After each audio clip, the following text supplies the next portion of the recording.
आपण सर्वजण ठेवता। हा विचार ठेवत असताना सर्व समाजात मध्ये आपण पाहिलं प्रत्येक मान्यवराला या ठिकाणी पुस्तक दिले। आपला अभ्यास हा खूप महत्त्वाचा आहे हे आपल्याला बाबासाहेबांनी शिकवलं। हे शिकवत असताना आपल्या मंडळाच्या माध्यमातून या भागासाठी अनेक मागण्या मान्यवरांकडून केल्या जातात। त्यामध्ये वाचनालयाची जी आपल्या सर्वांची प्रमुख जी मागणी आहे, खरं तर सर्व टीम मला मागच्या काही महिन्यांपूर्वी भेटली होती आणि यांनी मागणी माझ्यासमोर मांडली होती। खरं तर या भागामध्ये खूप चांगलं MPSC UPSC साठी जे विद्यार्थी अभ्यास करतात अनेक जागाही आपण त्यासाठी पाहिलेली आहे आणि त्या संदर्भातली चर्चा आपल्या काही टीमशी माझी झालेली आहे। तर चांगलं असं एक साधारण 2-3 हजार स्क्वेअर फूटचं वाचनालय आपल्या भागामध्ये तयार आहे आणि ती जागा आपण पालिकेकडनं आपल्या मंडळाच्या माध्यमातून मागतोय। निश्चित त्याचा फायदा आपल्या इथल्या विद्यार्थ्यांना नागरिकांना चांगल्या पद्धतीने होईल। चांगल्या अभ्यासिका डॉक्टर बाबासाहेब आंबेडकर यांच्या माध्यमातून आपण या ठिकाणी चालू करणार आहोत। आपण पालिकेशी तो पत्रव्यवहार करतोय। जरी आपण या भागातून लोकप्रतिनिधी नसलो तरी आदरणीय अजितदादा पवार यांच्या पत्नी सुमित्राताई पवार यांच्याशी माझे चांगले संबंध असल्यामुळे कमिशनर आणि या भागाचे जे महापौर रवी लांगरे ते माझे जवळचे मित्र आहेत। त्यामुळे निश्चित या भागातली जी कामं आपल्या मंडळाच्या माध्यमातून आपला जो संकल्प आहे करायचा आपण निश्चित पार पाडू। आजच्या दिवसाच्या आपल्या सर्वांना खरं तर चांगले मान्यवर आपल्याला लाभलेले, बाहेरगावावरून ज्या गावामध्ये कुठलाही जातीभेद त्यांनी ठेवला नाही त्यांचंही आमच्या ग्रामस्थांच्या वतीने आणि आमच्या सर्व मंडळाच्या वतीने आपल्या मनापासून आभार मानतो। आपण या ठिकाणी आपली उपस्थिती लावली।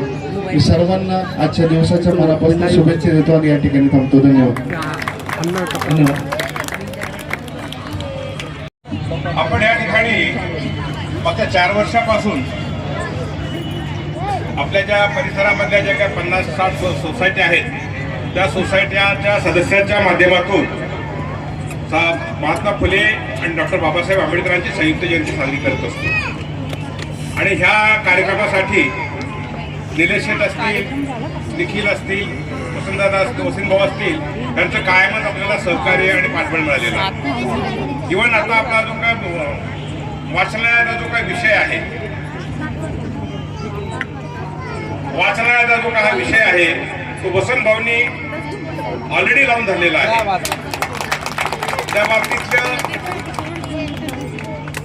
प्रशासकीय जी काही गोष्टी करायच्या असतात, निवेदन देणं, पत्रव्यवहार करणं, ह्या बाबी वसंतभाऊच्या माध्यमातून झालेल्या आहेत। आपल्याला निलेश बोराटे असतील, राहुल दादा असतील, निखिल दादा असेल ह्यांचं सुद्धा सहकार्य आणि मिळतच असे मिळणारच आहे।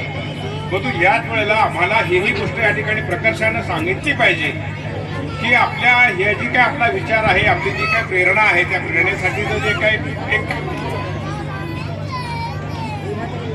एक सुरुवात म्हणूया आपण भाऊंनी केलेली आहे, त्या बाबतीचा त्यांचा प्रयत्न होता आणि ते त्या दृष्टीनं आम्हाला मदत करणार आहेत हे आम्हाला स्वतःलाच खात्री आहे। तर ह्यामुळं आम्ही ह्यासाठी आपण सर्वांना मी विनंती करेन की वसंत भाऊच्या नावाने त्या टाळ्या वाजवायला पाहिजे। समता त्यामुळं त्यांच्यामध्ये समतेचं जे काही बीज आहे ते रुजलेलंच आहे। काळानुरूप माणूस इकडे तिकडे झालेला असतो, होत असतं, पण जी ओरिजिनॅलिटी असते ती ओरिजिनॅलिटी आहे आणि ते नेहमी दाखवत आलेले आहे आणि आम्हाला त्यांचं कधी कायमचंच सहकार्य असते, पाठबळ असते। म्हणून आम्ही आमच्या या संघाच्या वतीनं मी विशेष करून तुमचे आभार मानतो आणि आपल्याला लाख लाख धन्यवाद देतो। धन्यवाद दादा।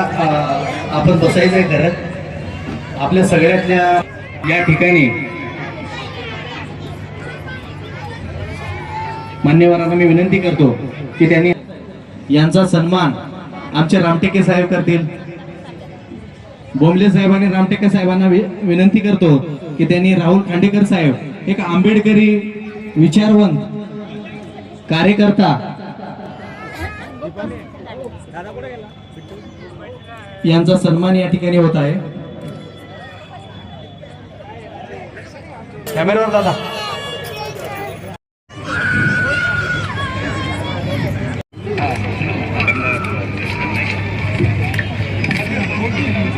खरं म्हणजे आमच्या नियोजनात बंधू आणि भगिनींना विनंती करतो की थोडंसं शांततेचं सहकार्य करा. आंबेडकरांचा, डॉक्टर बाबासाहेब आंबेडकरांचा, राष्ट्रपिता महात्मा ज्योतिबा फुलेंचा, राष्ट्रपिता महात्मा ज्योतिबा फुलेंचा, माता सावित्रींचा, माता सावित्रींचा. धन्यवाद. बसा खाली. आज राष्ट्रपिता महात्मा ज्योतिराव फुले आणि डॉक्टर बाबासाहेब आंबेडकर यांची संयुक्त जयंती आपण या ठिकाणी साजरी करत आहोत. आणि ही साजरी करत असताना आपण त्यांचे विचार समजून नाही घेतले तर कदाचित आपण या ठिकाणी जे आदराने एकमेकांना जयभीम म्हणतो त्या लायकीचे सुद्धा राहणार नाही. आणि म्हणून आपल्याला जर बाबासाहेबांची खरी औलाद बनायची असेल, बाबासाहेबांचे महात्मा फुलांचे खरं वैचारिक वारस बनायचं असेल तर आपल्याला त्यांचे विचार समजून घेणं गरजेचं आहे. हे दोन महापुरुष जे आहेत यांच्या बाबतीत जर आपल्याला यांचा साम्यता यांच्यामध्ये काय आहे ही जर समजून घ्यायची असेल तर मी थोडक्यात तुम्हाला सांगतो. डॉक्टर बाबासाहेब आंबेडकरांनी सगळ्यात मोठा जो सत्याग्रह केला, जे आंदोलन केलं ते कशाचं होतं? महाडचा सत्याग्रह पाण्यासाठी. आणि महात्मा फुलेंनी जे एक आंदोलन केलं येथील अस्पृश्य समाजासाठी आपला हौद खुला केला. या दोघांच्या संघर्षामध्ये पाणी कॉमन आहे, लक्षात घ्या. महात्मा फुलेंनी ती चळवळ सुरू केली. कुठून सुरू केली? जेव्हा त्यांना त्यांच्या ब्राह्मण मित्राच्या वरातीतून हाकलून दिलं तेव्हापासून त्यांनी चळवळीला सुरुवात केली. आणि बाबासाहेबांनी या चळवळ केव्हा सुरुवात केली? जेव्हा त्या बाल भिवाला त्या गाडीतून उतरवून दिलं, हाकलून दिलं, तेव्हापासून ती चळवळ त्यांच्या मनात सुरू झाली. ही खरी गोष्ट तुम्हाला समजून लक्षात येईल की या दोन महापुरुषांनी चळवळ कधी सुरू केली. राष्ट्रपिता महात्मा फुलेंनी शाळा चालू केल्या पुण्यामध्ये आणि डॉक्टर बाबासाहेब आंबेडकरांनी काय केले? कॉलेजेस काढले. ही या महापुरुषांचं साम्यता आहे. आणि बाबासाहेब उद्योजक होते. बाबासाहेबांची एक शेअर मार्केटची कंपनी होती आणि महात्मा फुलेंची सुद्धा याची कन्स्ट्रक्शनची एक कंपनी होती. महात्मा फुलेंनी मोठे मोठे ब्रिज बांधलेले आहेत. जो आपला येरवड्याचा ब्रिज आहे तो महात्मा फुलेंनी बांधलेला आहे. जे आपल्या कात्रजचा जो बोगदा आहे तो महात्मा फुलेंनी बांधलेला आहे. यावरून तुम्हाला लक्षात येईल की या महापुरुषांमध्ये किती साम्यता आहे. जर आपण डॉक्टर बाबासाहेब आंबेडकरच्या संदर्भात जर विचार केला तर आपल्याला सातत्याने एक गोष्ट समजून घेण्याची गरज आहे. बाबासाहेब हे एका जातीचे आहेत असं सातत्याने आपल्या डोक्यात पसरवलं जातं, भिनवलं जातं. परंतु ज्यावेळेस मी डॉक्टर बाबासाहेब आंबेडकरांचा विचार लक्षात घेतो त्या दिवशी मला लक्षात येतं की या देशातील सर्व स्त्रियांना आणि सर्व कोणत्याही जातीतील महिलांना जो या ठिकाणी बसण्याचा अधिकार दिला. म्हणजे या महापुरुषांच्या बाबतीत हाही सुद्धा एक कॉमन आहे. म्हणजे मला लक्षात येतं एक गोष्ट की ज्या वेळेस आज इथे माझ्या सगळ्या बहिणी त्या नटून थटून बसलेल्या आहेत. अगदी लिपस्टिक असेल, पावडर असेल, सगळं काही एकदम छान असे नटून आलेले आहे. परंतु नवरा मेल्यानंतर घरात बोडख्या बसवणारी ही समाज व्यवस्था होती. महात्मा फुलेंनी त्यांना सन्मान दिला, त्यांना शिकवलं. हे महात्मा फुलेंचं वैशिष्ट्य. आणि डॉक्टर बाबासाहेब आंबेडकरांनी काय केलं तर या महिलांना रोजगाराचा अधिकार दिला, मॅटर्निटी लिव्हचा अधिकार दिला, 8 तासाच्या जो अधिकार आहे कामाचा तो अधिकार दिला. एवढंच नाही तर स्त्री आणि पुरुषांना समान वेतन हे दिलं. आज आपण कंपनीमध्ये काम करताना आपल्याला हे जाणवत नाही, पण गावाकडे गेल्यानंतर ज्यावेळेस शेताची पात एखादी बाई निंदते तर त्या बाईला 200 रुपये रोज असतो आणि माणूस ज्यावेळेस काम करतो त्याला 500 रुपये रोज असतो. ही गोष्ट तुम्हाला माहित नसेल म्हणून सांगतो. आणि म्हणून डॉक्टर बाबासाहेब आंबेडकरांचं हे महत्व जे आहे महिलांच्या संदर्भात केलेलं काम किती मोठं आहे. ज्या बाबासाहेबांना आपण फक्त संविधानाचे शिल्पकार एवढंच बोलतो, बाबासाहेबांनी या देशामध्ये बाबासाहेबांच्या 4 PhD आहेत. बाबासाहेबांच्या 4 PhD आहेत. कशा कशामध्ये आहेत आणि बाबासाहेबांच्या चारही PhD एकसारख्या नाही आहे. बाबासाहेबांना जी पहिली PhD भेटली 1917 मध्ये, ती PhD जी होती ती PhD होती कोलंबिया विद्यापीठामध्ये. त्याचा विषय होता नॅशनल डिव्हिडंड ऑफ इंडिया, हा विषय होता. ती जी आहे ती अर्थशास्त्रावर होती. बाबासाहेबांची दुसरी PhD जी आहे ती लंडन स्कूल ऑफ इकॉनॉमिक्स मध्ये जी बाबासाहेबांनी घेतली होती, ती जी PhD आहे ती बाबासाहेबांनी प्रॉब्लेम ऑफ रुपी या ग्रंथावर घेतली होती. आणि या ग्रंथावर आपण जी नोट आपल्या खिशातनी आहे RBI, ही RBI ची स्थापना ही डॉक्टर बाबासाहेब आंबेडकरांच्या त्या प्रॉब्लेम ऑफ रुपीच्या वर असलेलं सोल्युशन म्हणजे RBI ही रिझर्व्ह बँक ऑफ इंडिया, ही बाबासाहेबांनी केलेली व्यवस्था आहे. ही बाबासाहेबांची व्यवस्था आहे. बाबासाहेबांची जी दुसरी आणि ती जी PhD आहे ती PhD नव्हती, ती DSc होती. त्याला DSc म्हणतात, डॉक्टर ऑफ सायन्स. बाबासाहेबांनी संविधान लिहिलं. संविधान लिहिल्यानंतर बाबासाहेबांना जी PhD भेटली ती LLD भेटली. ती कुणी दिली? ती ऑनररी होती. ती कोलंबिया विद्यापीठानं दिलेली आहे, त्याला LLD म्हणतात. आणि जी तिसरी PhD जी बाबासाहेबांना मिळाली ती 1952 ला कोलंबिया विद्यापीठाने दिली, भारतीय संविधान लिहिल्याबद्दल. आणि चौथी जी PhD मिळाली ती बाबासाहेबांना उस्मानिया विद्यापीठाने दिली. त्या PhDचं नाव होतं doctor of literature. Doctor of literature म्हणजे काय की ज्यानं साहित्यामध्ये अतिशय चांगले साहित्य कृती निर्माण केल्या त्यांना ती पदवी ती ऑनर तो मिळायचा. म्हणजे भारतीय संविधान हे दुसरं तिसरं काही नसून आमच्या जगण्या मरण्याच्या सातत्याने व्यवहारातील सगळ्यात मोठा साहित्य कृती आहे, जिवंत साहित्य कृती आहे. आणि त्या जिवंत साहित्य कृतीच्या भरोशावर आपण आज जगत आहोत. हा देश या ठिकाणी चालत आहे. ही गोष्ट तुम्हाला समजून घेण्याची गरज आहे. महात्मा फुले आणि डॉक्टर बाबासाहेब आंबेडकरांमध्ये आणखी एक जे साम्य आहे ते काय आहे? ते साम्य ते जे साम्य आहे, म्हणजे आता मी शेवटच करतो कारण पाहुण्यांचं पण आलेलं आहे. तर ते जे साम्य आहे ते साम्य असं आहे की डॉक्टर बाबासाहेब आंबेडकर हे अतिशय मोठे धर्मचिकित्सक होते.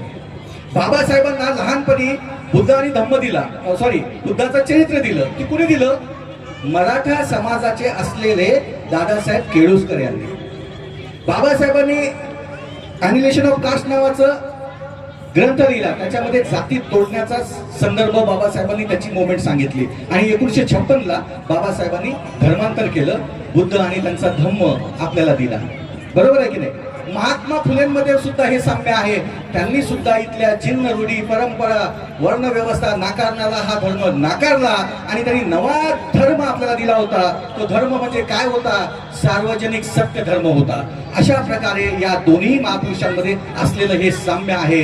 ही गोष्ट लक्षात घ्या. फक्त एक संदर्भ तुम्हाला जाता जाता सांगतो की जसं मी सांगितलं की डॉक्टर बाबासाहेब आंबेडकरांनी हा जो धम्म घेतला, त्या धम्माची सुरुवात जर आपण बघितलं, बुद्धानीच धम्म जर वाचला तर त्याच्यामध्ये स्पष्टपणे बाबासाहेबांनी सांगितलं आहे की मला केळुसकर गुरुजींनी लहानपणी जे बुद्धाचं चरित्र दिलं होतं ते चरित्र मी वाचल्यानंतर मला बुद्धाविषयी प्रेम वाटायला लागलं, बुद्धाविषयी आस्था वाटायला लागली. आणि त्यानंतर मी सातत्यानं बुद्ध धम्माच्या अभ्यासामध्ये होतो. परंतु हे पुस्तक कोणी दिलं? म्हणजे कोणी दिलं तर केळुसकर गुरुजींनी. ते स्वतः त्यांनी लिहिलं होतं पुस्तक. आणि या पुस्तक लिहिण्यासाठी त्यांना मदत कोणी केली होती? तर ती मदत केली होती सयाजीराव गायकवाडांनी. महाराजा सयाजीराव गायकवाड, बडोद्याचे महाराजा सयाजीराव गायकवाड. आणि हे महाराजा सयाजीराव गायकवाड हे बौद्ध धम्माचे उपासक होते. ही तुमच्यासाठी नवीन माहिती मी सांगतोय. ते बौद्ध धम्माचे उपासक होते. त्यांनी त्यांच्या त्या बडोद्याच्या त्या पॅलेसमध्ये आजही बुद्ध मूर्ती त्यांनी बसवलेली आहे. त्या काळामध्ये मला असं वाटायचं की 1956 मध्ये बाबासाहेबांनी आधुनिक भारतात बुद्ध मूर्ती बसवली, जी आपल्या 1954 मध्ये जी आपल्या देहूरोड धम्मभूमीला बसवली. परंतु त्याही अगोदर मराठा समाजाचे असलेले महाराजा सयाजीराव गायकवाडांनी बुद्धाची मूर्ती त्या ठिकाणी स्थापन केली. ही आपल्यासाठी एक नवीन माहिती मी या निमित्ताने देत आहोत. आणि म्हणून एक लक्षात घ्या तुम्हाला मला सर्व जातींना जाती धर्मांना जोडणारा जो एक दुवा आहे तो म्हणजे तथागत गौतम बुद्ध आहे. आज एवढं मोठं युद्ध चालू आहे, या युद्धावर एकमेव पर्याय आहे तथागत गौतम बुद्ध आहे. आज आमच्यामध्ये सातत्याने जे काही आपण बघत आहोत, सध्या जे काही चालू आहे ही परिस्थिती, म्हणजे इवन खराबचं प्रकरण असेल, या प्रकरणावर सुद्धा उपाय आहे डॉक्टर बाबासाहेब आंबेडकर त्यांचा बुद्ध धम्म. आज अनेकदा आपण निराशेत चाललेलो आहोत. इथं IT मध्ये काम करणारा जो वर्ग असेल, असा मोठा वर्ग या ठिकाणी काम करतो, हा निराशेत चाललेला आहे. याच्यावर सुद्धा एकमेव पर्याय आहे, तो म्हणजे बौद्ध धम्म. मी सगळ्यांना या ठिकाणी विनंती करतो, बुद्धाला फक्त धर्माचा संस्थापक म्हणून बघू नका, तर तो एक सोशल रिफॉर्मर आहे. तो बुद्ध म्हणजे एक सायंटिस्ट आहे. ही गोष्ट तुम्ही समजून घ्या. आपल्याला आमूलाग्र आमच्यात बदल करायचा असेल तर आम्ही डॉक्टर बाबासाहेब आंबेडकर, राष्ट्रपिता महात्मा ज्योतिराव फुले आणि तथागत गौतम बुद्ध यांना स्वीकारलं पाहिजे. एवढंच या ठिकाणी सांगतो आणि थांबतो. धन्यवाद. नमो बुद्धाय. जय भीम. धन्यवाद साहेब. संघाचे कार्यकर्ते यांच्या विनंतीला मान्य देऊन आपण या ठिकाणी आपले विचार व्यक्त केलेत. आपलं खूप खूप धन्यवाद. सर्वांसाठी एकदा जोरदार टाळ्या वाजवा. या ठिकाणी जे सौंदाळा गावचे सरपंच साहेब शरदराव आरगडे साहेब हे नेवाशातून आपल्यासाठी आलेले आहेत आणि जो बाबासाहेबांचा संदेश होता ते त्यांनी त्यांच्या गावापासून सुरुवात केली. त्या शरदराव आरगडे साहेब सरपंच साहेबांना विनंती करतो की त्यांनी आपलं मनोगत या ठिकाणी व्यक्त करायचं आहे. तसेच आमच्या या कार्यक्रमाला उपस्थित राहणारे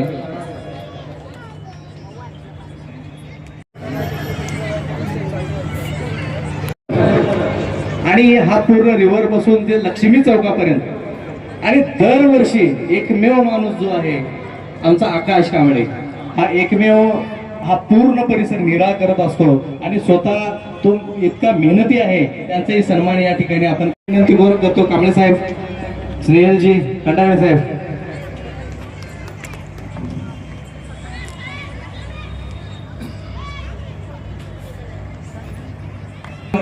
या ठिकाणी देवगुळे साहेब करतायत. सर्वांनी टाळ्या वाजवायची ना.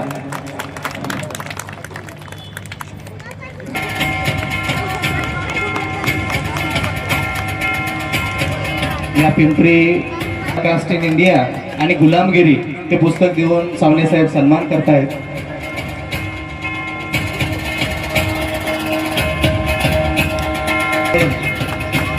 हे पुस्तक देऊन त्यांचा या ठिकाणी सन्मान होत आहे. सर्वांनी एकदा साहेबांसाठी जोरदार टाळ्या वाजवायची करतायत अहोरात्र. या ठिकाणी त्यांचा सन्मान झाला. मान्यवरांना विनंती करतो त्यांनी आसनस्थ व्हायचंय. सोशल रिफॉर्म संघाच्या वतीनं विश्वरत्न डॉक्टर बाबासाहेब आंबेडकरांच्या 135व्या जयंतीचा उत्सव या निमित्ताने आज जो काही उत्सव चालू आहे, मला सौंदाळा गावावरून या कार्यक्रमासाठी शैलेश रामटेके सरांनी बोलवलं. आपण बघतोय की डॉक्टर बाबासाहेब आंबेडकरांच्या विचाराची सध्या किती गरज आहे, परंतु आपण कुणीही वाचत नसल्या कारणाने आंबेडकर खऱ्या अर्थाने कोणाला समजले नाही. डॉक्टर बाबासाहेब आंबेडकर म्हणायचे 2 रुपये खिशात असले तर 1 रुपयाचं पुस्तक घ्या, 1 रुपयाची भाकर घ्या.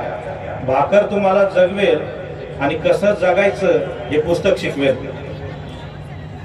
आणि त्या माध्यमातून आज आपण बघतोय वाचायला सांगितलं, पण काय वाचावं हे पण तितकंच महत्वाचं आहे. छत्रपती शिवाजी महाराज, फुले शाहू आंबेडकर हे विचार जर आपण वाचले तर खऱ्या अर्थाने देशामध्ये त्या विचाराचे लोक तयार होतील. परंतु आपण पाहतोय आज काय वाचायला मिळतंय, फुले शाहू आंबेडकरांच्या विचारांचा कुठेही वापर होताना दिसत नाही. मागच्या 1 महिन्यापासून आपण बघत आलोय, काही 10 मिनिटाला मोबाईल काढत होते. नवीन व्हिडिओ आला काय एखादा, त्याच्याकडे आला नसला दुसऱ्याला सांगून आला तुम्हाला पाठव बरं का. ही परिस्थिती होती. आणि अतिशय लज्जास्पद बाब आहे, सगळ्या सुशिक्षित स्त्रिया कॅप्टन खरातच्या नादी लागलेल्या होत्या. त्यांनी जर खऱ्या अर्थाने छत्रपती शिवाजी महाराज, फुले शाहू आंबेडकर हे जर वाचले असते तर त्यांना मूत्र पिण्याची वेळ आली नसती. आज खऱ्या अर्थाने शहीद गोविंद पानसरे आणि शहीद दाभोळकरांची विचाराची गरज आपल्याला आहे, परंतु आपण ते कुठेही आचरणात आणत नाही. ह्या गोष्टीची गरज असताना छोट्या छोट्या अंधश्रद्धा आहेत आणि त्याच्यातून मोठ्या अंधश्रद्धा जन्म घेतात. आमच्याकडे 10वेला कावळा जर शिवला नाही तर मग पिंडदान वगैरे वगैरे, नाशिकला पूजा, अशा बऱ्याच गोष्टी असतात. मी येत्या 21 तारखेला माझा स्वतःचा जिवंतपणे दावा घालतोय.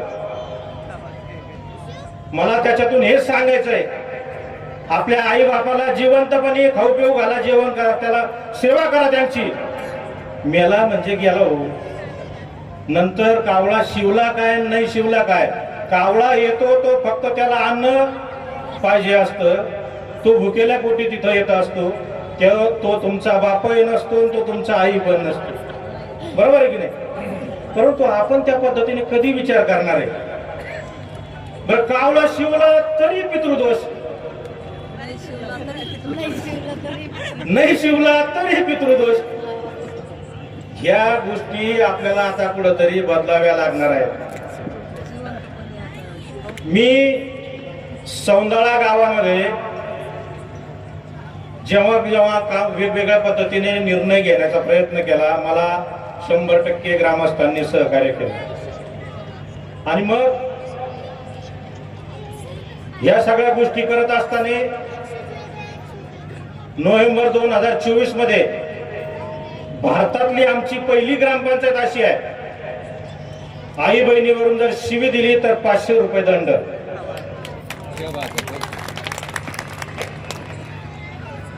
आणि शिव्याचा विषय असा आहे, सहज एकमेकाच्या शेजारी बसले 2 मित्र जरी असले तरी सहज शिवी निघून जाते. भांडण दोघांचं असतं, तिथं आई नसते, बहीण नसते, तिचा काडीचा संबंधही नाही. त्या दोघी बिचारे घरी, जे दोघं भांडत असते त्यांना दोघांना ज्याच्या त्याच्या आई बहिणी खूप प्रिय, खूप अभिमान, खूप आदर. पण दुसऱ्याचा कार्यक्रम आणि पुढे चौकात. ही परिस्थिती म्हणजे विशेष वाटतं की आपली आई बहीण आपल्याला प्रिय आहे, तशी ती पण तेवढीच. छत्रपती शिवाजी महाराजांनी 350 वर्षापूर्वी आपल्या वागण्यातून दाखवून दिलंय, परस्त्री माते समान. परस्त्रीला मातेचा दर्जा दिलेला आहे. आणि आपण आजही काय परिस्थिती, आपण दुसऱ्या आई बहिणीकडे कोणत्या नजरेने बघतो? बरं, ठराव घेतला, काही जण म्हटले आता याचं पुढं कसं तुम्ही अंमलबजावणी करता, काही म्हटले की आता ते जर शिवी दिली नाही एखादा म्हणलं मी दिलीच नाही, मग काय करायचं? शिवी देणारा कधीही आला आणि कानात शिवी दिली आणि निघून गेला, असं झालंय का? ते ओरडून ओरडून 10-20 जण जमाच करतो, साक्षीदार आपण तयार होतात. आणि ते जर नाही झालं तर गावामध्ये 29 CCTV बसवलेत आणि त्याला पण माईक आहे. नाही म्हटला तर लगेच मोबाईल पुढे ठेवायचा CCTV. मग शिवी दिल्यानंतर 500 रुपयाची नोटीस वाजवायची, भरले नाही तर ग्रामपंचायतला नोंद घ्यायची. आणि मग जेव्हा काहीतरी कागदपत्र त्याला लागणार आहे मग सक्तीला मात्र त्याची वसुली करायची. अशा पद्धतीने आम्ही ग्रामपंचायत मध्ये विविध ठराव घेतले आणि ते कृतीमध्ये देखील आणले. गावातील कोणत्याही मुलीचं लग्न असलं तर आम्ही प्रत्येक मुलीच्या लग्नाला कन्यादान योजना म्हणून 5,000 रुपये ग्रामपंचायतीच्या वतीनं देतो. 5,000 रुपये देण्याचा उद्देश काय? ज्या मुलीचं लग्न आहे तिचा शाळेत सोडल्याच्या दाखल्याची झेरॉक्स आमच्याकडे येते, तिचं आधार कार्ड आमच्याकडे येतं आणि मग आम्हाला माहिती होतं ही 18 वर्षे पूर्ण आहे, इथं बालविवाह नाही, त्याच्यामुळे बालविवाह देखील थांबलेले आहेत. आणि लोक थोडस त्या गोष्टीकडे पॉझिटिव्ह नजरेने बघायला लागले. बालविवाह होऊ नये म्हणून आम्ही प्रबोधन केली. हे करत असताना आपण पाहतो आपल्याला जर कपडे नवीन पहिले घेतले की जुने कपडे आपण टाकून देतो, ते घालण्याचे योग्य पण असतात, चांगले असतात, पण आता फॅशन निघाली, नवीन घेतलेच पाहिजे असे पण असतात. म्हणून माणुसकीची भिंत एक तयार केली. जे कपडे आपल्याला नको आहेत ते त्या भिंतीवर आणून ठेवा. ते कपडे कदाचित कुणाला तरी नवीन असू शकतात. फाटके तुटके कपडे घालू नये. आजही ग्रामीण भागामध्ये लोक राहतात आणि 6-7 वर्षापासून ती भिंत आम्ही केलेली आहे. तुकाराम मुंडे जे साहेब आहेत, एक कर्तव्यदक्ष अधिकारी म्हणून महाराष्ट्रामध्ये गाजलेले आहेत, त्यांनी आमच्या त्या इंस्टाला पोस्ट टाकली आणि अशा भिंती गावोगावी व्हाव्यात अशा पद्धतीने त्यांनी मत व्यक्त केलं. त्यानंतर सौंदाळा गावामध्ये मागच्या 5 वर्षापासून दीपावलीच्या निमित्त आम्ही मानसी 1.5 किलो मोफत साखर वाटतो. सगळ्या गावाची दीपावली ही गोड ग्रामपंचायतीच्या वतीनं या गोष्टी देखील आम्ही त्या ठिकाणी केलेल्या आहेत. आणि सौंदाळा गावामध्ये जे आम्ही बघत आलो की मागासवर्गीय विद्यार्थ्यांमध्ये शिक्षणाचं प्रमाण खूप कमी आहे. ग्रामीण भागामध्ये मुलं शिकतच नाहीत. जसं एखादं काम केल्यानंतर आपल्याला एखादा पुरस्कार मिळतो, त्या पुरस्काराच्या ट्रॉफी आणि शाल याला काही किंमत नसते, परंतु तिथं गेल्यानंतर काही तो जो उत्साह वाढतो, शाबासकीची थाप मिळते. त्या पद्धतीने सौंदाळा ग्रामपंचायतीने निर्णय घेतला, जो कोणी सौंदाळा गावातला मागासवर्गीय विद्यार्थी उच्च शिक्षणासाठी प्रवेश घेईल त्याला 11,000 रुपये आम्ही अनुदान सुरू केलं. गावामध्ये मोफत पिठाची गिरणी आहे. 5 रुपयात शुद्ध 20 लिटर पाणी मिळतं. त्यानंतर सौंदाळा गावामध्ये वृद्ध जे दाम्पत्य आहेत त्यांना ग्रामपंचायतीच्या वतीने आम्ही डबा पुरवतो, जेवणाचा डबा. आणि जेवणाचा डबा पुरवण्याचं काम एकल महिलेला दिलेलं आहे, जिच्या पतीनं शेतकरी आत्महत्या केलेली आहे. म्हणजे तिचाही देखील आर्थिक खर्च भागला पाहिजे आणि या वृद्धांना देखील 2 वेळचं जेवण त्या ठिकाणी मिळालं पाहिजे. आपण पाहतो की आयुष्यभर जे कष्ट करतात शेतकरी, त्या शेतकऱ्याला देखील निवृत्ती वेतन कोणी देत नाही, परंतु निवृत्ती सोहळा तरी झाला पाहिजे. जगाचा जो पोशिंदा आहे त्याचा निवृत्ती सोहळा आम्ही सौंदाळा गावामध्ये करतो. त्यानंतर आपण बघतो एखाद्या महिलेचा पती जर एक्सपायर झाला तर त्या दिवसापासून तिचे हेळसांड सुरू होते. त्याच्या अंत्यविधी होण्यापूर्वी तिच्या बांगड्या फोडल्या जातात, कुंकू पुसलं जातं, मंगळसूत्र काढलं जातं. या सगळ्या गोष्टी केल्यानंतर जोडवे काढले जातात. तिला एका दृष्टीने सगळं सांगितलं जातं की आता तू फक्त चूल आणि मूल घरातच राहायचं, घराच्या बाहेर पडायचं नाही. अशा पद्धतीची जी संस्कृती आहे या सगळ्या संस्कृतीला आम्ही फाटा दिला. सौंदाळा गावामध्ये आम्ही सांगितलं की मग विधवा महिलांना कुंकू लावायची परवानगी दिली, मंगळसूत्र घालण्याची परवानगी दिली. धार्मिक सण उत्सव याच्यामध्ये सहभागी होता येत नाही, तिथं देखील सहभागी होण्याची परमिशन दिली. माझ्या वाढदिवसाच्या दिवशी त्यांच्या हाताने औक्षण करून घेतलं. धार्मिक सण उत्सवामध्ये त्यांनी सहभागी झाल्या. 26 जानेवारी 15 ऑगस्टला त्यांच्या हाताने झेंडावंदन केलं आणि विधवा पुनर्विवाहाची देखील परवानगी दिली. एक विधवा पुनर्विवाह लावला, त्यांना देखील ग्रामपंचायतच्या वतीने 11,000 रुपये अनुदान दिलं. अशा पद्धतीने त्या विधवांचा तिच्या लहान मुलांना बाप देखील मिळाला. नाही तर आपलं कसं आहे, एखाद्या पतीची पत्नी जर वारली त्याचं काय, मी माझं काय नाही बरं का, पण मुलांसाठी दुसरं करावं लागेल. पण ह्या गोष्टी आपण तिच्या बाबतीत थोडा विचार केला पाहिजे. हे सगळं करत असताना 5 फेब्रुवारी 2026 2 महिन्यापूर्वी सौंदाळा गावाने जातमुक्तीचा ठराव घेतला. जातमुक्तीचा ठराव घ्यायच्या 2-3 महिने अगोदर आम्ही सौंदाळा गावामध्ये दररोज सकाळी 10 वाजता राष्ट्रगीत लावतो. राष्ट्रगीत स्पीकरवर लावतो. गावातील मजूर शेतात जरी काम करत असलं तरी 52 सेकंद असतं राष्ट्रगीत. त्यावेळेस ते लोक सगळे उभे राहतात, सन्मान करतात. राष्ट्रगीत लावण्याचा उद्देशच एक होता की ज्या वेळेला तुम्ही राष्ट्रगीत सुरू झाल्यानंतर उभे राहता त्या सन्मानार्थ, त्यावेळेला तुम्ही खरे आणि फक्त भारतीय असता. त्यावेळेला कोणत्याही जातीपातीमध्ये विखुरलेले नसता. म्हणून राष्ट्रगीत सुरू केलं. त्याच्यानंतर दुसरा विषय असा केला की छत्रपती शिवाजी महाराजांचं अष्टमंडळ आम्ही ग्रामपंचायतीच्या समोर उभं केलं. बरेच जण आले, अरे काय भानगड आहे, कशासाठी? मी म्हटलं, जर काही तुम्हाला मोठं उभं करायचं असलं, स्वराज्यासारखं राष्ट्र उभं करायचं असलं तर 18 पगड जाती धर्म सगळं सोडून तुम्हाला एक व्हावं लागेल आणि एक होऊन लढावं लागेल, तरच हे शक्य आहे. आणि जेव्हा 5 फेब्रुवारीला ग्रामसभा घेतली, ग्रामसभेमध्ये जो हा ठराव घ्यायच्या अगोदर आम्ही रक्तदान शिबिर घेतलं. रक्तदान शिबिर घेण्याचा उद्देशच हा होता. शहीद भगतसिंग म्हणायचे, रक्त हिरवं भगवं नसतं, ते फक्त लाल असतं. आणि तो विषय लोकांना पटवून दिला. लोकांना आवडला तो विषय, कारण आज सगळ्या जातीपाती यांचं जे आर्थिक बजेट असतं ते एकमेकांवर अवलंबून आहे. सगळे एकमेकांकडे जातात येतात. जातीची गरज भासते ती फक्त आणि फक्त निवडणुकीमध्ये. म्हणून आणि आपल्या हातामध्ये जो मोबाईल आहे त्या मोबाईलद्वारे आपल्या सगळ्यांचे माथे फिरवले जातात. म्हणून त्या ग्रामसभेच्या ठरावामध्ये स्वातंत्र्य, बंधुता आणि समता या सगळ्या गोष्टीचा उल्लेख करून या पद्धतीने यापुढे ग्रामस्थ वागतील.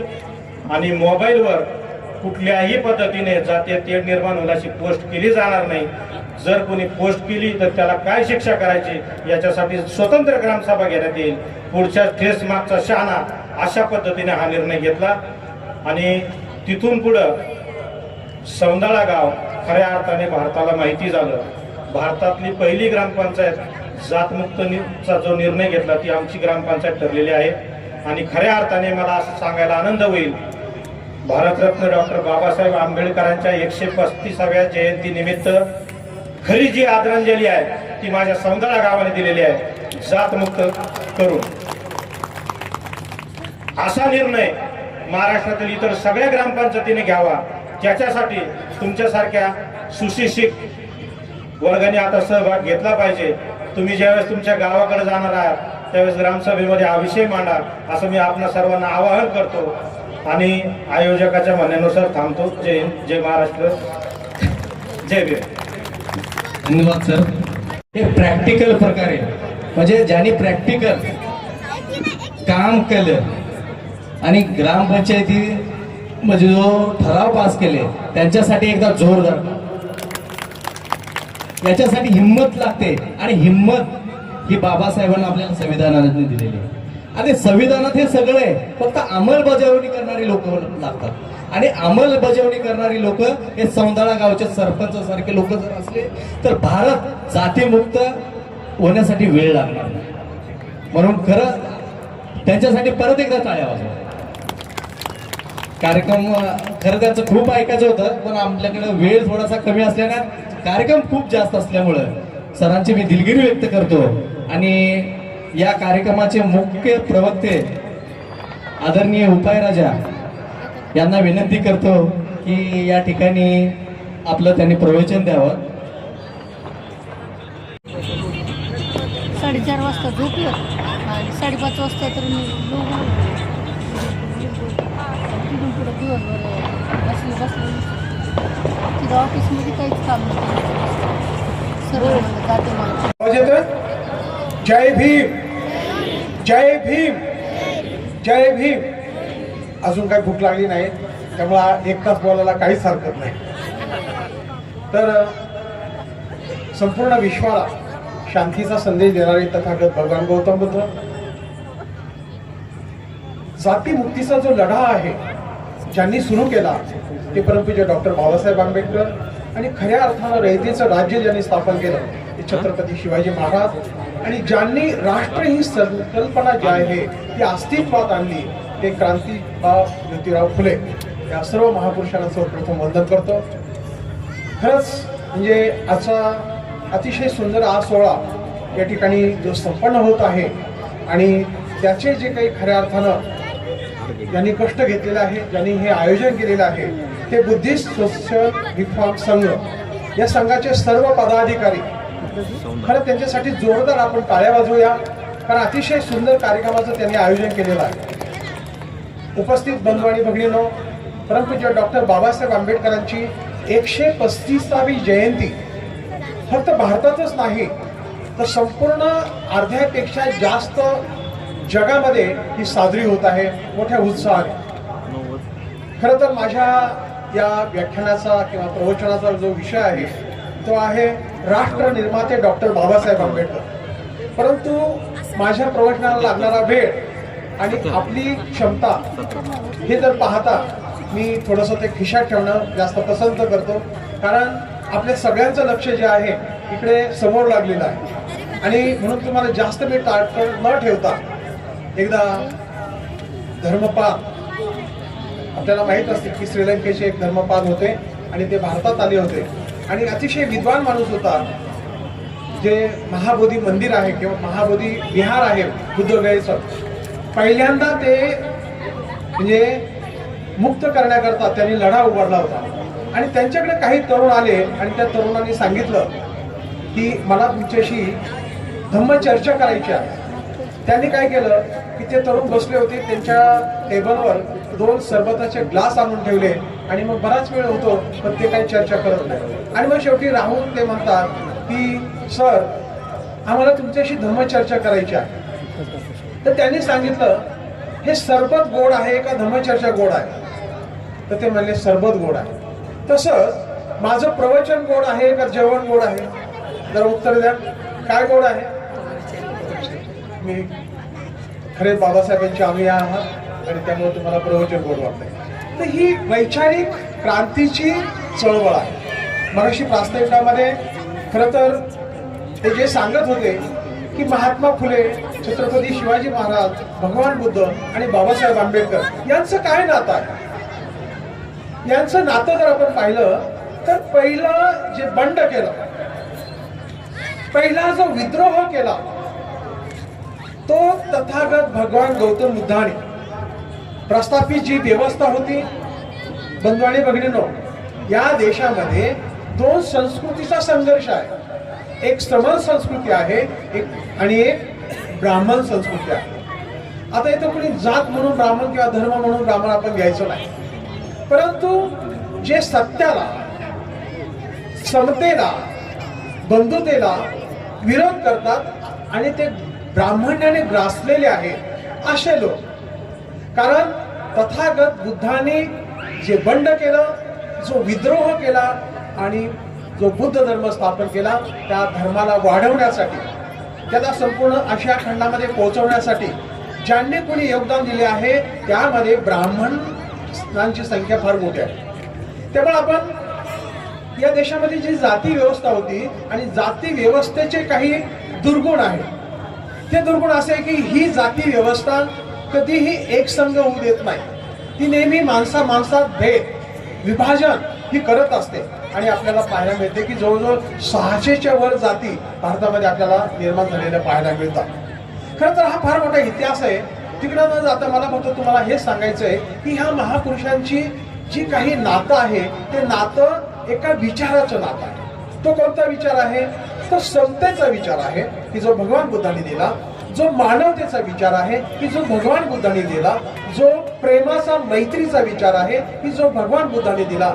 आणि मग समता, स्वातंत्र्य, बंधुत्व, मैत्री, करुणा, मुदिता, उपेक्षा ही जी मानवी मूल्य, लक्षात घ्या, मानव म्हणजे जन्माने कुणीही मानव होत नाही, मनुष्य होत नाही, तर मानव बनावं लागतं, मनुष्य बनावं लागतं. मग जन्मतो कोण? तर मनुष्य प्राणी जन्मतो.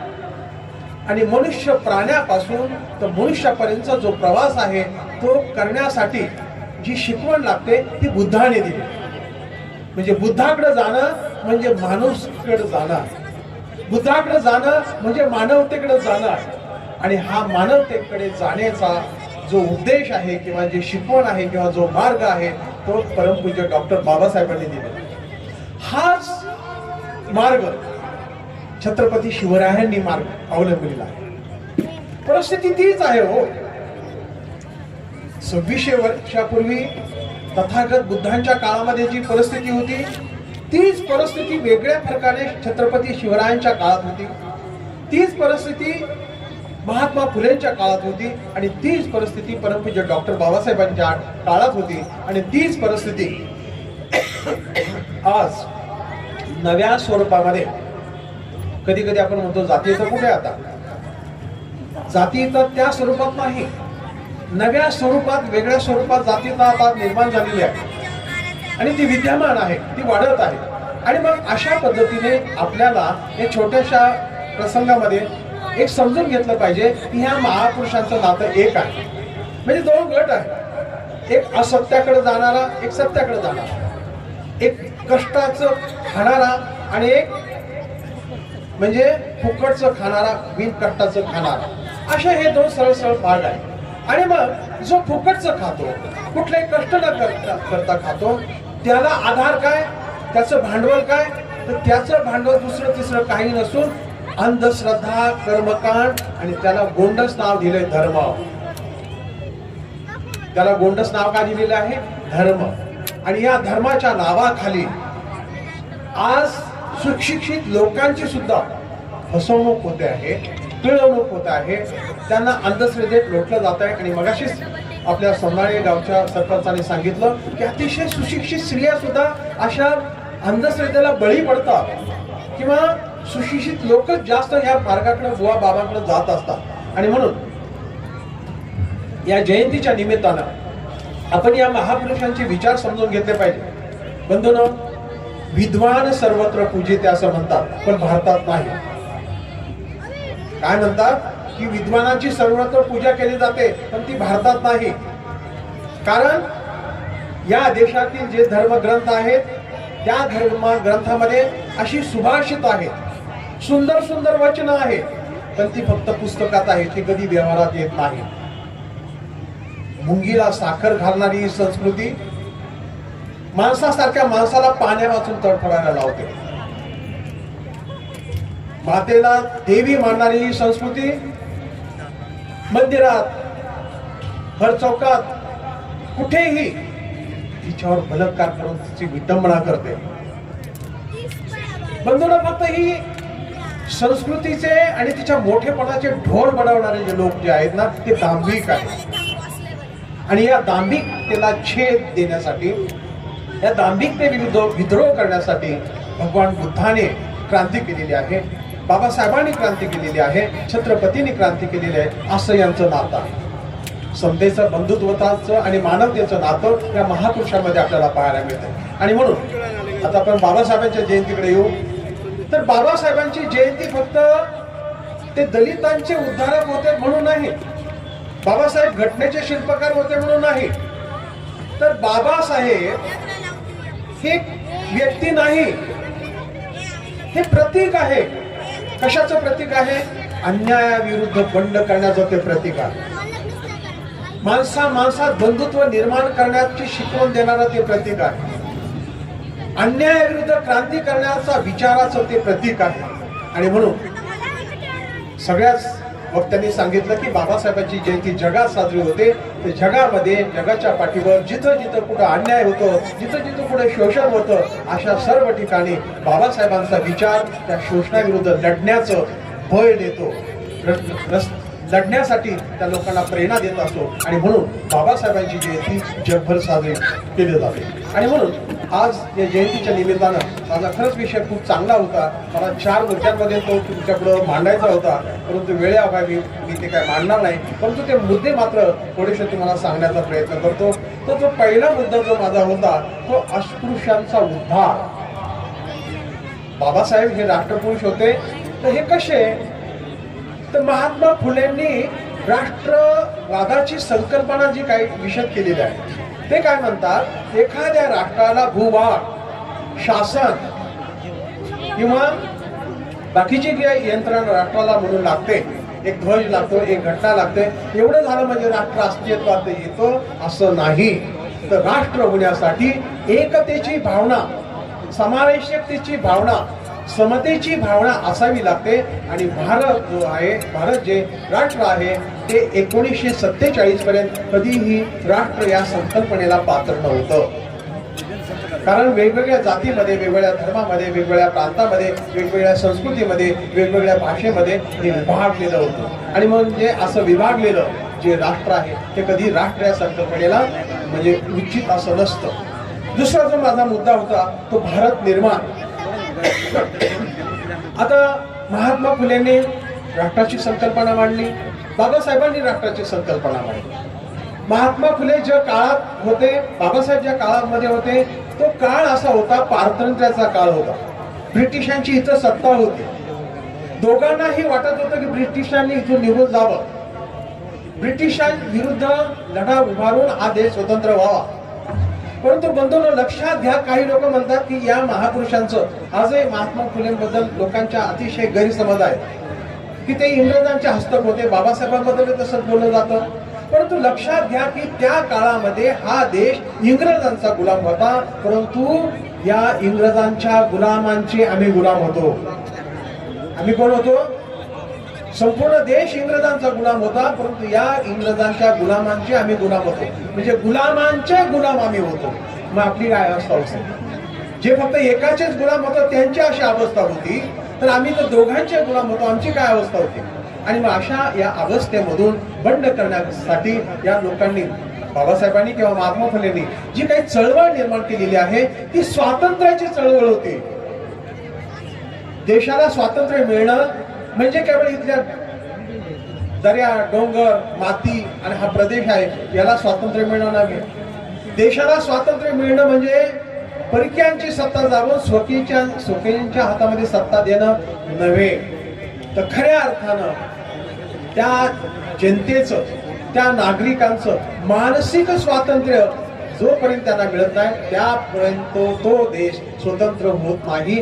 हा या महापुरुषांचा उद्देश होता. ही स्वातंत्र्याची त्यांची संकल्पना होती.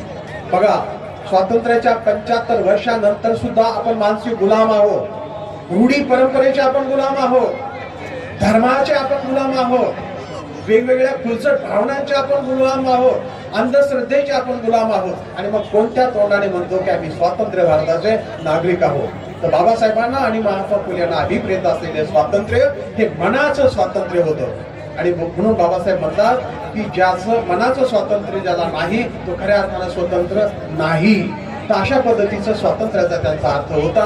आणि मग हे स्वातंत्र्य मिळवून देण्यासाठी तमाम स्त्री पुरुषांना मानसिक पारतंत्र्याच्या गुलामगिरीतून मुक्त करण्यासाठी महात्मा फुलेंनी आणि बाबासाहेबांनी आंदोलन केलेले आहे. ते खऱ्या अर्थाने स्वातंत्र्याचं आंदोलन होतं. भारतामध्ये स्वातंत्र्य लढ्यामध्ये दोन विचारप्रवाह आपल्याला पाहायला मिळतात. आधी सामाजिक स्वातंत्र्य का आधी राजकीय स्वातंत्र्य. आणि ज्यांनी सामाजिक स्वातंत्र्याचं पाठबळ दिलं होतं, ज्याला पाठिंबा दिला होता, त्या लोकांचं म्हणणं खरं होतं. ते जर झालं असतं तर आज खऱ्या अर्थानं आज आपण बघा ना, आपण स्वतंत्र आहोत. बाबासाहेबांनी घटना परिषदेमध्ये भाषण करताना सुद्धा सांगितलं होतं. आज आपण एका विचित्र परिस्थितीमध्ये येऊन ठेवलेलं आहे. बाबासाहेब म्हणतात कारण आज राजकीय स्वातंत्र्य आपल्याला मिळालेलं आहे, परंतु आर्थिक आणि सामाजिक स्वातंत्र्य आपल्याला मिळालेलं नाही. आणि जर हे लवकरात लवकर आपल्याला मिळालं नाही तर हे राजकीय स्वातंत्र्य धोक्यात आल्याशिवाय राहणार नाही. हा इशारा बाबासाहेबांनी त्यावेळी दिला होता. बंधूंनो, हे सारा जे आपण पाहिल्यानंतर काय बाबासाहेब राष्ट्रपुरुष नव्हते काय? काय महात्मा फुले राष्ट्रपुरुष नव्हते काय? मग स्वातंत्र्याच्या आंदोलनामध्ये ह्या दोन्ही महापुरुषांचा सहभाग नव्हता काय? हे समजून कोण घेत आहे? हे समजून घेतलं पाहिजे. अशा निमित्तानं आपण हा विचार केला पाहिजे. आणि खरोखरच आज आपल्या या संघाने जे काही ह्या ठिकाणी बाबासाहेबांचं ध्येय होतं, हे बाबासाहेबांचं मिशन होतं. आणि ते मिशन प्रत्यक्षात उतरवणारं सौंदाळे गाव आणि त्यांचे सरपंच इथं विद्यमान होते. आणि त्यांनी जे सांगितलं की खऱ्या अर्थानं आज जगामध्ये या गावाने बाबासाहेबांना खऱ्या अर्थानं मानवंदना दिलेली आहे, अभिवादन केलेलं आहे. खरंच जोरदार टाळ्या आपण त्यांच्यासाठी वाजवल्या पाहिजेत. खरोखरच हे प्रत्यक्षात हे झालं पाहिजे. अशा स्वरूपाचं ते सौंदाळे गाव या जगाच्या नकाशावर आलेलं आहे आणि त्यांनी खऱ्या अर्थानं क्रांती करून दाखवलेली आहे. बंधूंनो, सौंदाळे गाव सारख्या लोकांनी अशा पद्धतीचा समतेचा विचार रुजवण्याचा प्रयत्न केला, मानवतेचा विचार रुजवण्याचा प्रयत्न केला, तर या देशातील परंपरावाद्यांनी त्यांना नेहमीच विरोध केलेला आहे. ते गोविंद पानसरे असतील, कलबुर्गी असतील, किंवा जे जे कोणी अंधश्रद्धा निर्मूलनचे दाभोळकर असतील, त्यांना त्यांनी विरोध केलेला आहे.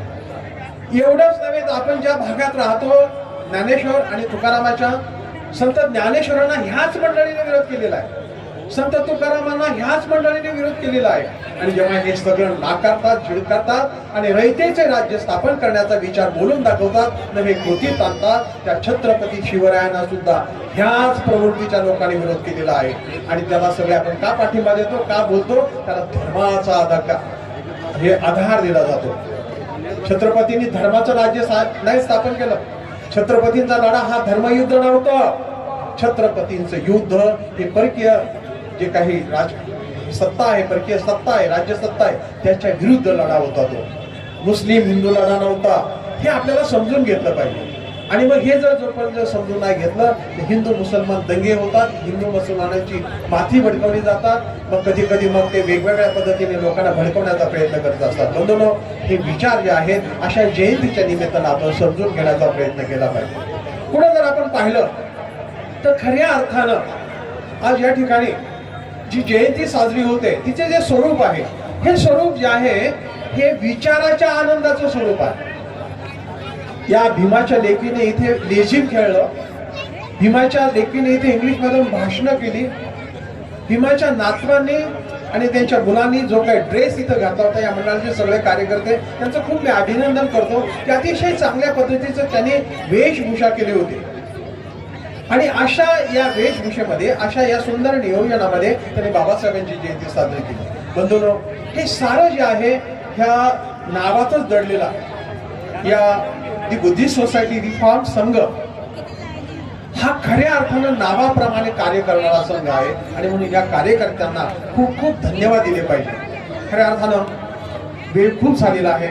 मला कोणत्या मुद्द्याला जोर द्यावा आणि काय बोलावं हे आता समजत नाही, कारण वेळेअभावी हे सगळं अधोरे आहे. त्यामुळे मी थोडे असे काही मुद्दे घेण्याचा प्रयत्न करतो. तर सगळ्यात महत्वाचा जो मुद्दा आहे तो हा आहे की काळ बदलतो आहे. जगामध्ये महायुद्धाचं वारं घोंगावत आहे, जग संकटात आहे. आणि अशा काळामध्ये खऱ्या अर्थानं युद्ध थांबवण्याची ताकद ना त्या डोनाल्ड ट्रम्प मध्ये आहे किंवा ना मोदी साहेबांमध्ये आहे. ती ताकद केवळ आंबेडकरांच्या विचारामध्ये आहे, भगवान बुद्धांच्या तत्वामध्ये आहे. मग हे युद्ध कुठं आहे? इराणला जायची गरज नाही. या चिखली मोशीच्या परिसरामध्ये या ठिकाणी तुम्ही जे बसलेला आहात ते युद्ध तुमच्या मनामध्ये निर्माण झालेलं आहे. एका जातीबद्दलचा द्वेष निर्माण झालेला आहे, शेजारच्या बद्दलचा द्वेष निर्माण झालेला आहे, ज्याचं आपलं पटत नाही त्याच्याबद्दलचा द्वेष निर्माण झालेला आहे. आणि म्हणून जगामधलं युद्ध जर थांबवायचं असेल तर आधी मनामधलं युद्ध थांबवलं पाहिजे. आणि मनामधलं युद्ध थांबवायचं जर असेल तर बुद्धाची शिकवण ती अंमलात आणली पाहिजे, तिचं आचरण केलं पाहिजे. आणि म्हणून आजच्या या प्रसंगी मला हेच सांगायचं आहे की तुमची ही छोटी कृती इराण अफगाण युद्ध किंवा अमेरिकेचं युद्ध थांबवायला सुद्धा कारणीभूत होऊ शकते. याच्यामध्ये ताकद जगामध्ये एकच बाबासाहेब झाले आणि त्यांनी संपूर्ण बघा, राज्य सत्ता विरोधात होती, सगळा समाज विरोधात होता, सगळे जाती बांधव विरोधात होते, परंतु त्यांनी पाऊल पुढे टाकलं आणि काय झालं की न भूतो न भविष्यती रक्तहीन क्रांती, ज्याला धम्म क्रांती म्हणतो, ती क्रांती इथं घडून आली. ही क्रांती जी आहे ना, बाबासाहेबांचा बुद्ध धर्माचा स्वीकार.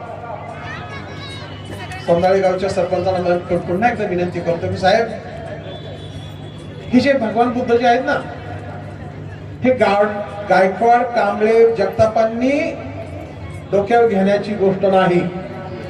कारण ते भूमिपुत्र होते, ते कुणबी होते, ते क्षत्रिय होते, ते मराठा होते. खरं ही जयंती मोठ्या प्रमाणात गावची जी यात्रा होते ना, त्या गावच्या मंदिरापुढे झाली पाहिजे. कारण ते तुमचे रक्ताचे वंशज आहेत, तुम्ही त्यांचे रक्ताचे वंशज आहात. आणि म्हणून बुद्ध हा किंवा बाबासाहेबांचे जे गुरु आहेत ना, ते त्यांच्या जातीचे नव्हते हो. बाबासाहेबांनी कबीराला गुरु मानलं, कबीर बाबासाहेबांच्या जातीचे नव्हते.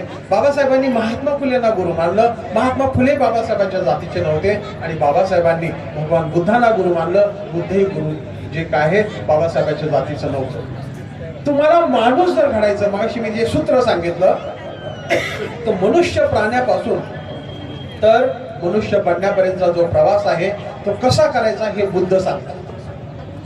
आणि मनुष्य बनल्यानंतर आपल्या पुढं खऱ्या अर्थानं जो आदर्श असायला पाहिजे तो मानव जातीचा आदर्श म्हणून बुद्धाशिवाय आज तरी जगामध्ये असा आदर्श उपलब्ध नाही. हे गोष्ट आपण लक्षात घेतली पाहिजे. म्हणून मानवाचा बुद्धत्व किंवा बुद्ध हा मानव जातीचा आदर्श आहे. आणि तो आदर्श समोर ठेवून त्या आदर्शाप्रमाणे वाटचाल करणं ही खऱ्या अर्थानं जयंती साजरी करण्यासारखं होईल. आणि म्हणून आजची ही छोटी जयंती साजरी करत असताना फार मोठा विचार तुम्ही रुजवण्याचं काम करत आहात, फार मोठं बीज या ठिकाणी पेरण्याचा प्रयत्न करत आहात. आणि म्हणून मी जास्त न बोलता, कारण वेळ झालेला आहे, जास्त बोलणं त्यापेक्षा गोष्टच बोलून ते कृतीत आणण्याचा आपण प्रयत्न केला पाहिजे. खऱ्या अर्थानं संकल्प करण्याचा हा दिवस असतो. आणि म्हणून आपण आज संकल्प केला पाहिजे की आम्ही आमच्यातील सर्व भेद नष्ट करण्याचा प्रयत्न करू. स्वतःला बाबासाहेबांचे अनुयायी म्हणणारे गटाच्या माध्यमातून, संघटनाच्या माध्यमातून जे काही विभक्त झालेलो आहोत तर ते एक झालं पाहिजे. सगळ्यांचा उद्देश एकच आहे. प्रांताच्या माध्यमातून कोणत्याही प्रांतातून आपण आलेलो असलो तरी आपण बाबासाहेबांचे अनुयायी आहोत ही भावना आपल्यामध्ये रुजवली पाहिजे. आपण कोणती भाषा बोलताय हे महत्वाचं नाही, तर आपण मानवतेची भाषा बोलतोय हे आपण, आपली एकच भाषा आहे मानवतेची, आणि ती आपण जपण्याचा प्रयत्न केला पाहिजे. बंधूंनो, खऱ्या अर्थानं बाबासाहेबांची जो संदेश आहे तो माणसं जोडण्याचा संदेश आहे. कधी कधी आपले जे काही हिंदू बांधव असतात, बाकीचे काही जे बांधव असतात ते दुखावले जातात. का दुखावले जातात? तर ते लोक म्हणतात की तुम्ही देवावर टीका करता, तुम्ही धर्मावर टीका करता. बंधूंनो, आपण टीका करत नाही, आपण जे सत्य आहे ते सांगण्याचा प्रयत्न करतो. आणि सत्य त्यांना रुजत नाही. लोक त्याला काय करतात, टार्गेट बनवतात आणि लोकांमध्ये घबराट निर्माण करतात की धर्म संकटात आहे, हे धर्मद्रोही आहे, अशा पद्धतीने हे करतात. हे आपल्याच बाबतीत होतं असं नाही. तर जो कोणी विचारवंत या मार्गाने असा विचार बोलून दाखवतो, ह्या आठवड्यातलीच घटना आहे. माननीय शरद पवारांनी एक विषय बोलून दाखवला की वारकऱ्यांमध्ये असे धर्मांध लोक निर्माण झालेले आहेत आणि ते अशा पद्धतीचं समाज तोडण्याचं काम करत आहेत. हा खरा विचार त्यांनी बोलवला, पण तू सत्य हे झोंबत असतं, त्या अनेकांना झोंबलं आणि मग त्या पद्धतीने होतं. आणि म्हणून आपण घाबरता कामा नाही, ते बोललं पाहिजे, परंतु कुणाची मनं दुखवतील अशा पद्धतीने न बोलता आपण ते कौशल्याने बोललं पाहिजे आणि त्यांना जागृत केलं पाहिजे. बाबासाहेबांनी कधी कोणत्या धर्माची टीका केली नाही. बाबासाहेब हिंदू धर्माच्या विरोधात नव्हते, बाबासाहेब व्यवस्थेच्या विरोधात होते. ही गोष्ट आपण समजून घेतली पाहिजे. ती व्यवस्था अशी होती की ती व्यवस्था इतरांना गुलाम करणारी, इतरांना आपल्या कह्यात आणणारी आणि स्वतःला श्रेष्ठ समजणारी अशी व्यवस्था होती. आणि बाबासाहेब त्याच्या विरोधात होते, धर्माच्या विरोधात नव्हते. ह्या गोष्टी आपण नव्याने वेगळ्या पद्धतीने सांगण्याचा प्रयत्न केला पाहिजे, समाज जोडण्याचा प्रयत्न केला पाहिजे. आणि आशादायक गोष्ट ही आहे की आता मराठा समाजातील जे काही तरुण जो वर्ग आहे तो जागृत होऊ लागलेला आहे, तो बाबासाहेब वाचू लागलेला आहे, तो छत्रपतींचे विचार वाचू लागलेला आहे, तो शाहू महाराजांचे विचार वाचू लागलेला आहे, तो गायकवाडांचे विचार वाचू लागलेला आहे. आणि त्या माध्यमातून त्याला समजून लागलेलं आहे की अरे गावामध्ये राहणारी ही माणसं भाऊबंदासारखी राहतात, मग फरक काय, मग वाद कुठला, मग रिंग टोन वाजली म्हणून मी का अत्याचार करावा, मी बाबासाहेबांच्या फोटोला काळं का फासावं, मी मिरवणूक जयंतीची मिरवणूक गावातून का नेऊन जाऊ देऊ नये. ह्या सगळ्या गोष्टींचा ते विचार करू लागलेले आहेत. आणि महाराष्ट्रामध्ये त्यामुळं युपी बिहार या ठिकाणी जे काही जातीय द्वेष पसरवला जातोय तो महाराष्ट्रामध्ये पसरवला जात नाही. कारण या महाराष्ट्राच्या मातीमध्ये छत्रपती शिवरायांचा विचार आहे, ज्ञानेश्वरांचा विचार आहे, संत तुकारामांचा विचार आहे. आणि म्हणून विद्रोहाचा विचार रुजण्या अगोदर तो या मातीत गाडून टाकण्याचा प्रयत्न आपण केला पाहिजे. हीच खऱ्या अर्थानं ह्या जयंती दिनी एक आशा व्यक्त करतो आणि पुन्हा एकदा समस्त भारतीयांना जयंतीच्या शुभेच्छा देतो. तुम्ही मला इथं बोलवलं, खरं तर मला माझ्या विषयाला काही न्याय देता आला नाही कारण वेळ झालेला होता. परंतु जे काही मला सुचलं आणि वेळ ते मांडण्याचा प्रयत्न केला, ते विसंगत असेल, सूत्रबद्ध नसेल, तरी पण तुम्ही शांतपणे ऐकून घेतला. तेव्हा पुन्हा एकदा संयोजकांना धन्यवाद देतो आणि इथेच थांबतो. जय भीम. धन्यवाद सर. इथंच थांबा सर. मी सरपंच साहेब शरदराव आरगडे साहेब तसेच बाबासाहेब बोथक, बाळासाहेब आरगडे सदस्य यांना विनंती करतो की आपण विचारपीठावरती यायचं आहे. यांचा सन्मान सदस्य त्यांचा सन्मान करतायत. तर संगीत लावा थोडस पुढे गेले माईक वर दादा. डॉक्टर बाबासाहेब आंबेडकरांचा, डॉक्टर बाबासाहेब आंबेडकरांचा, छत्रपती शिवाजी महाराजांचा, छत्रपती शाहूजी महाराजांचा. मी सर्व संघाच्या प्रतिनिधींना विनंती करतो, सदस्यांना विनंती करतो, संघाचे अध्यक्ष नवगिरे साहेब, सचिव रामटेके साहेब तसेच स्नेहलजी यांना विनंती करतो की त्यांचा सन्मान करायचा आहे. ज्यांनी खऱ्या अर्थानं संविधानाचे मूल्य आपल्या गावापासून रुजवण्याचा प्रयत्न नाही,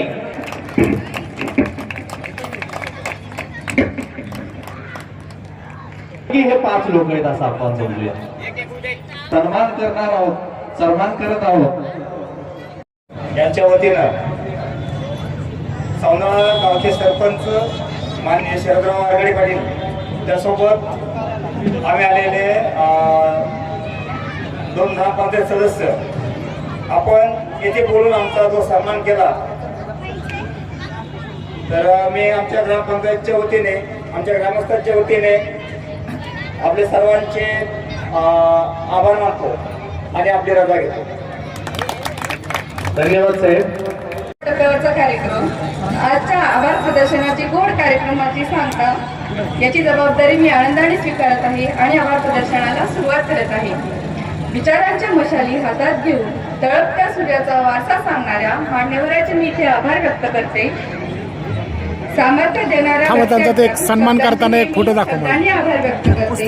बाबासाहेबांचे विचार शांतपणे ऐकून घेणाऱ्या संयमी आणि आपल्या छोट्या मुलांना प्रोत्साहन देणाऱ्या श्रोत्यांचेही मी इथे आभार व्यक्त करते.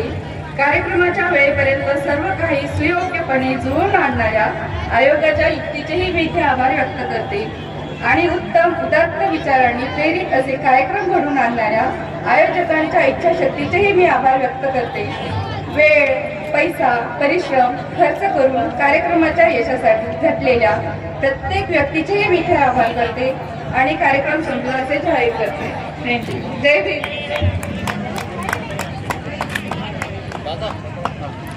गौतम इकडे बघा.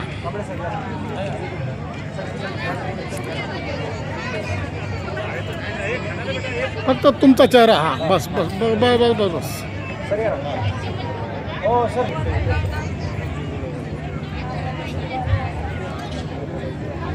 एक नम्रतेची विनंती आहे की जेवल्याशिवाय कोणीही जाऊ नये आणि त्यानंतर आपण आणखी सांस्कृतिक काही कार्यक्रम राहिलेले आहेत तर ते आपण जेवण सुरू असताना देखील चालू ठेवणार आहोत. त्यामुळं सगळ्यांना विनंती आहे की आपलं भोजन घेतल्यानंतर आपण खुर्चीवरती येऊन बसायचं आहे जेणेकरून तुम्ही राहिलेल्या सांस्कृतिक कार्यक्रमाचा देखील आनंद घ्याल. मी गुणाची रूपरेषा आहे तर मी ऍडव्होकेट नितीन सरांना विनंती करतो की पुढचं काय जे आहे ते घोषित करण्यात यावं. सर्वांचं मनापासून आभार मानतो आणि या ठिकाणी थांबतो. जय हिंद, जय भीम.